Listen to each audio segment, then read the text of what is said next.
Sunrise ನೋಡ್ ಗುರು, ಏನು beautiful ಆಗಿ ಕಾಣಿಸ್ತೈತೆ. ಈ ಗಾಡಿನ ಅರ್ಥ ಮಾಡ್ಕೊಳೋದೇ ಕಷ್ಟ ಅಲ್ಲ ಗುರು. ನಿಮ್ಮೆಲ್ಲರಿಗೂ ನಮ್ಮ ವಿಜಯನಗರಕ್ಕೆ ಸ್ವಾಗತ ಸುಸ್ವಾಗತ. ಚಿನ್ನ ಆಮದು ಬಂಗಾರ, ಯಾಕೆ ಹಿಂಗ್ ಮಾಡ್ತಿದೀಯಾ? ಇಲ್ಲಿ ಟನಲ್ ಆಗುತ್ತೆ ಅನ್ನೋದು ಗೊತ್ತೇ ಇರ್ಲಿಲ್ಲ ಗುರು. ಜಾಲಿ ಎಲ್ಲ ಜಾಲಿ ಜಾಲಿ ಜಾಲಿ ಎಲ್ಲ ಜಾಲಿ. ಸ್ನೇಹಿತರೆ, ಎಲ್ರಿಗೂ ಮುಂಜಾನೆ ಶುಭೋದಯಗಳು. ಸೊ ನಮ್ಮ ಡಾರ್ಲಿಂಗ್ ಆಲ್ರೆಡಿ ರೆಡಿ ಮಾಡಿಬಿಟ್ಟಿದ್ದೀನಿ. ಇವತ್ತು ಎಲ್ಲಿ ಹೋಗ್ತಿದ್ದೀನಿ ಅಂದರೆ ಮುಂದೆ ಹೋಗ್ತಾ ಹೋಗ್ತಾ ನಿಮಗೆ ಗೊತ್ತಾಗುತ್ತೆ. ಏನು ಚಳಿ ಮರ್ರಿ ಬೆಳಗ್ಗೆ ನಮ್ಮ ಹುಡುಗಿನ ಇನ್ನೊಂದು ಸ್ವಲ್ಪ ವಾರ್ಮ್ ಮಾಡಿಬಿಡೋಣ. ಆಲ್ರೆಡಿ ಒಂದು ಟೈಮ್ ಸ್ಟಾರ್ಟ್ ಮಾಡಿ ವಾರ್ಮ್ ಮಾಡಿದ್ದೆ. ಸೊ ಇನ್ನೊಂದು ಸಲ ಸ್ಟಾರ್ಟ್ ಮಾಡಿ ಸ್ವಲ್ಪ ಇಡ್ಲಿಂಗ್ನಲ್ಲಿಡೋಣ. ಏನು ಚಳಿ ಮರ್ರಿ ಮಾರ್ನಿಂಗ್ ಆಯ್ತಿಲ್ಲ ಕಣಪ್ಪ, ಸಿಕ್ಕಾಪಟ್ಟೆ ಚಳಿ ಹೊಡಿತೈತೆ. ಮಾತಾಡೋಕೆ ಆಗ್ತಿಲ್ಲ ನನಗೆ, ಎಲ್ಲನೂ ತೊದಲ್ತಾ ಇದ್ದೀನಿ ಮಾತಾಡೋಕ್ಕೆ.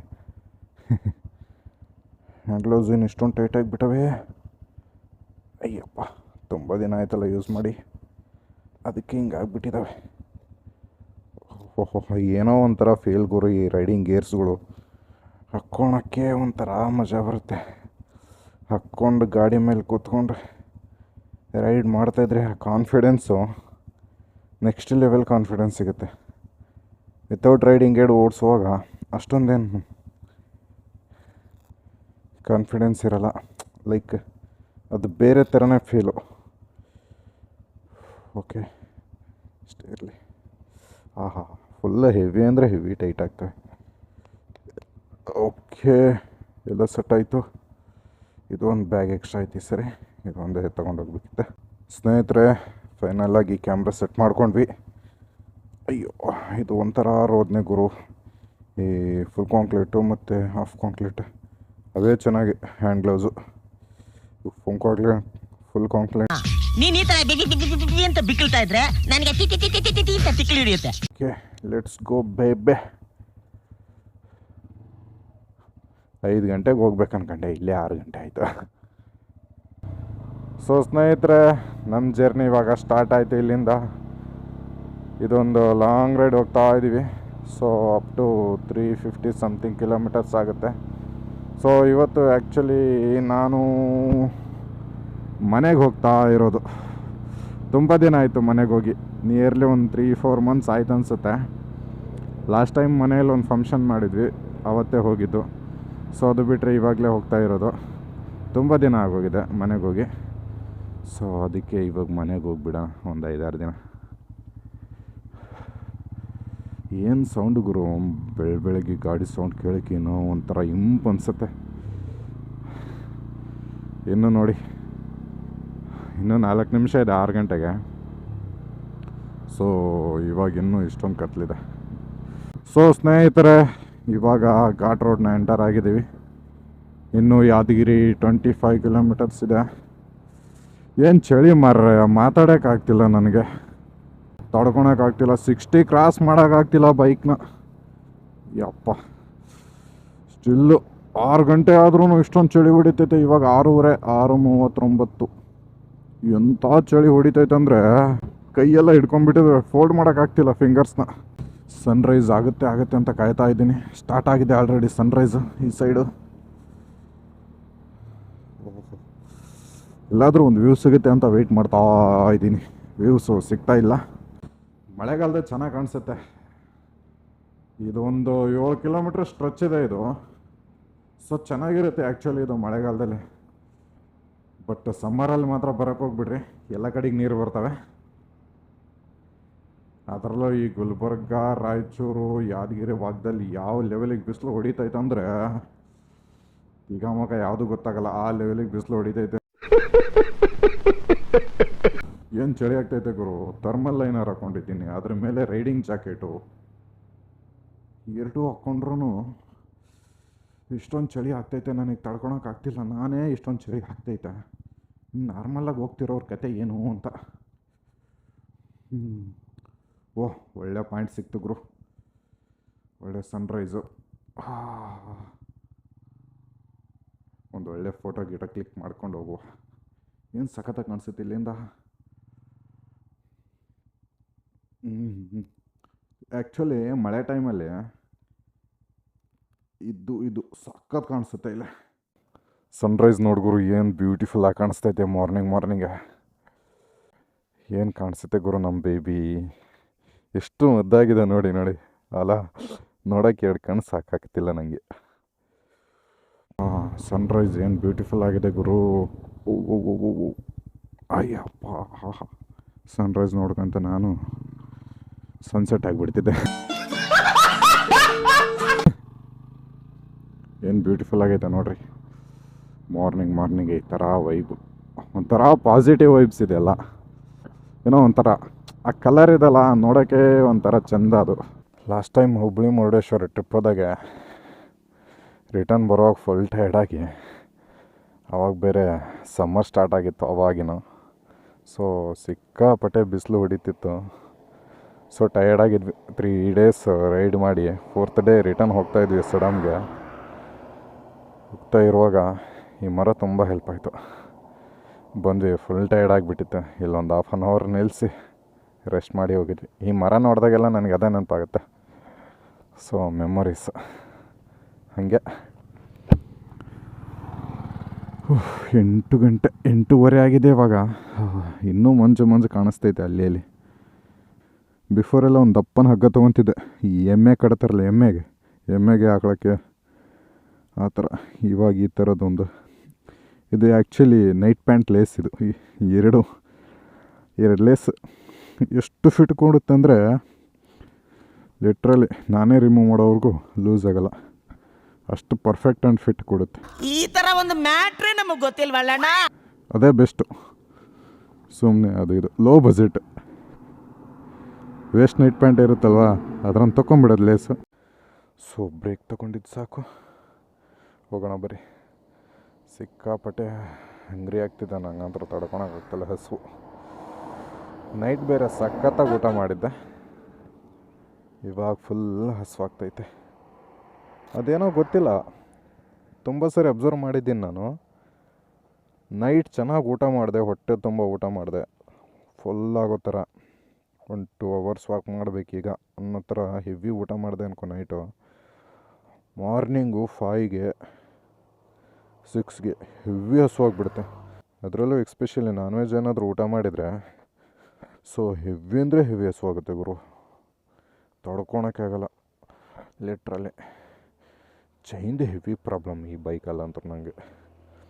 ಚರ್ ಚಟ್ ಏನು ಸೌಂಡ್ ಮಾಡುತ್ತೆ ಗುರು ಇದರಲ್ಲಿ, ಯಪ್ಪ. ಏನು ಮೆಕ್ಕಿದ್ದು ಬಾಕಿ ಅಲ್ಲ, ಸೂಪರ್. ಇಂಜಿನ್ ಅಂತೂ ಹೆವಿ ಸ್ಮೂತ್ ಐತೆ. ನನಗೆ ಇಂಜಿನ್ ಸ್ಮೂತ್ನೆಸ್ ಭಾರಿ ಇಷ್ಟ ಆಯಿತು. ಅಪ್ಪ, ಹತ್ತೋದೊಂದು ಕಷ್ಟ, ಇಳಿಯೋದೊಂದು ಕಷ್ಟ. 45 ಆರಾಮ್ಸೆ ಮೈಲೇಜ್ ಕೊಡುತ್ತೆ, ತೊಂದರೆ ಇಲ್ಲ. ಅಂದರೆ ಎವ್ರಿ ಟೈಮ್ ನಾನು ಫುಲ್ ಮಾಡಿಸೋದು 1010 ಅಂತೂ ಹಾಗೇ ಆಗುತ್ತೆ. ಬಟ್ ರಿಮೈನಿಂಗ್ 3-4 ಲೀಟರ್ಸ್ ಅಂತೂ ಯಾವಾಗಲೂ ಟ್ಯಾಂಕಲ್ಲಿ ಇರುತ್ತೆ. 1050 ಅಂದ್ರೂ ಸೊ 10 ಲೀಟ್ರ್ ಪೆಟ್ರೋಲ್ ಆಯಿತು. ಸೊ ಆರಾಮ್ಸೆ 45 ಅಂತೂ ನನಗೆ ಮೈಲೇಜ್ ಕೊಡುತ್ತೆ. ನಾನು ಅವರೇಜ್ ಒಂದು 80, 90, 100ವರೆಗೂ ಹೊಡಿತೀನಿ. ಆಲ್ಮೋಸ್ಟ್ 90ನೇ ಮೇಜರಾಗಿ ಮೇಂಟೈನ್ ಮಾಡೋದು. ಸೊ 90 ಸ್ಪೀಡಲ್ಲೂ ಆರಾಮ್ಸೆ ನಂಗೆ ಒಂದು 45ವರೆಗೂ ಕೊಡುತ್ತೆ ಗುರು, ಏನು ತೊಂದರೆ ಇಲ್ಲ. ಬಟ್ ಡಿಪೆಂಡ್ ಅಪಾನ್ ರೋಡ್ಸ್ ಮೇಲೂ ಹೋಗುತ್ತೆ. ಯಾಕಂದರೆ ರೋಡ್ಸು ಚೆನ್ನಾಗಿತ್ತು ಅಂದರೆ ಇನ್ನೂ ಮೈಲೇಜ್ ಇಂಪ್ರೂವ್ ಆಗುತ್ತೆ. 47, 48ವರೆಗೂ ಬರುತ್ತೆ. ರೋಡ್ ಸರಿ ಇಲ್ಲ, for example like Sedam to Yadgir road ಐತಲ್ಲ, ಆ ಥರ ರೋಡ್ ಏನಾದರೂ ಇದ್ದರೆ ಮೈಲೇಜು ಭಾಳ ಡೌನ್ ಆಗುತ್ತೆ. ಲೈಕ್ ಒಂದು 42, 43ವರೆಗೂ ಬಂದುಬಿಡುತ್ತೆ.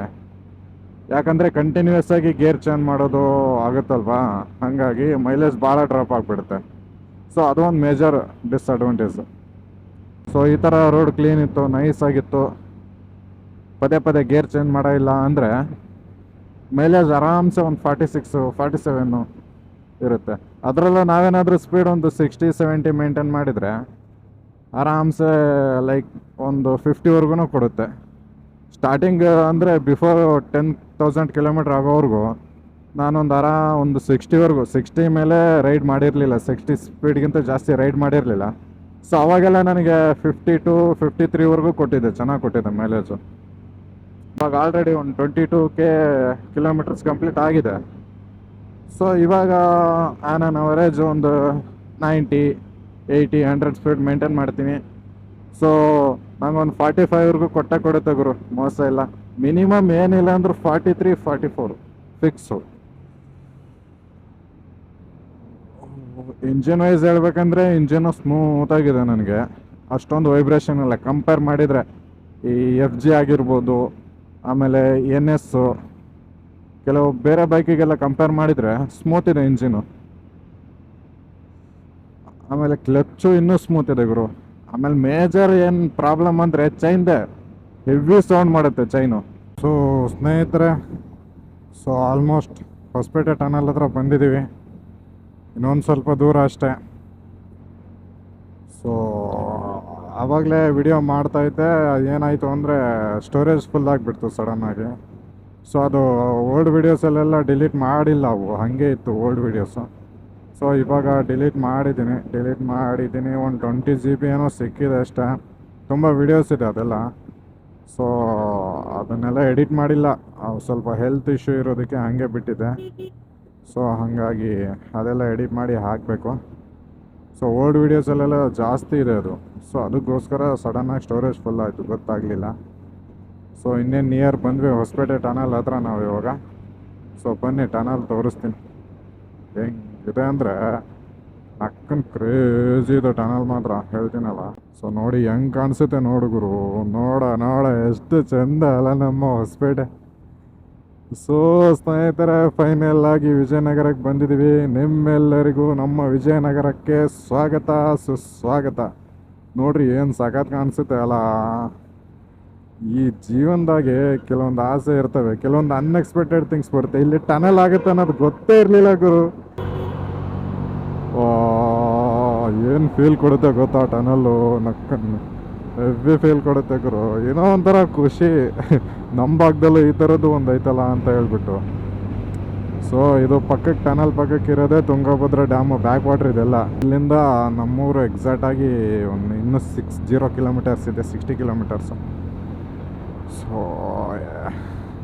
ನಾನು PU ಕಾಲೇಜಲ್ಲೆಲ್ಲ ಸ್ಟಡಿ ಮಾಡಿದ್ದಿಲ್ಲ, ಅಂದರೆ ಸ್ಮಯರ್ ಕಾಲೇಜಲ್ಲಿ, MI ಗೋರ್ಪಡೆ ಅವ್ರದ್ದು. ಸೊ ಆ ಕಾಲೇಜಲ್ಲಿ ಸ್ಟಡಿ ಮಾಡಿದೆ. ಸೊ ಇವಾಗ ಎಜುಕೇಷನ್ ಕಂಪ್ಲೀಟ್ ಮಾಡಿದೆ. ನಾನು ಎಜುಕೇಷನ್ ಮಾಡುವಾಗ PUCಯಲ್ಲಿದ್ದಾಗೆ ಈ ರೋಡಿನೂ ಅಂಡರ್ ಕನ್ಸ್ಟ್ರಕ್ಷನ್ನಲ್ಲಿತ್ತು. ಈ ರೋಡ್ ಅವಾಗಿನೂ ಕನ್ಸ್ಟ್ರಕ್ಷನ್ ಮಾಡ್ತಾಯಿದ್ರು. ನಂದೊಂದು ಸ್ವಂತ ಓನ್ ಬೈಕ್ ತೊಗೋಬೇಕು, ಓನ್ ಅರ್ನ್ ಮಾಡಿ ಓನ್ ಬೈಕ್ ತೊಗೊಂಡು ಈ ರೋಡಲ್ಲಿ ನಾನು ರೈಡ್ ಮಾಡಬೇಕು ಅನ್ನೋದೊಂದು ಆಸೆ ಇತ್ತು. ಸೊ ಅದು ಆಸೆ ಎಷ್ಟು ಸರಿ ಈಡೇರಿದೆ ನನಗೆ ಗೊತ್ತಿಲ್ಲ. ಈ ರೋಡಲ್ಲಿ ಒಂದು 8ರಿಂದ 10 ಸಲ ಬೈಕ್ ತೊಗೊಂಡು ಓಡಾಡಿದ್ದೀನಿ ನಾನು.